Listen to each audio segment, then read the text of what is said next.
Туризм эми жанагы жөнөп атканда Бишкектен журналисттерди баардыгын уюштуруп жөнөтүшүп, коридор кылып жакшы жөнөтүп атышып. Анан жанагы палатка, спальный мешок эмелерди алып беребиз деп туруп, анан алып бербей калышты.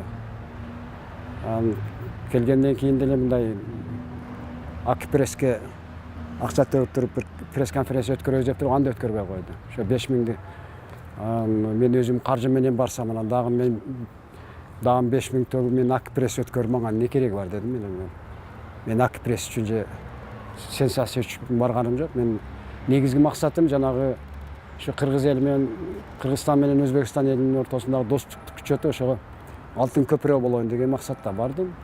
Жакшы, өтө президентти күткөндөй эле күтүп алды. Мен мындай күтүп алат деп ойлогон да эмесмин. Өзбекстандын ар бир шаарлары, ар бир эмелери ушунчалык таптаза, гүлзар, адамдардын маданият эмелери өтө жогору. Сигарет чеккен көчөдө адамды да көрбөйсүң, бир мусор жатканды көрбөйсүң, же бомж же андайды бир жеринде жолуктурбадым мен бир жолу дагы. Мырза Айтматовдун быйыл 90 жылдыгы болот экен. Ошого карата сиз Казакстанга анан кийин Чыңгыздын чыгармасы боюнча бир жүрүш жасап бериң, велоспорт деп атат. Университетте бала сагын деканы Алайбек.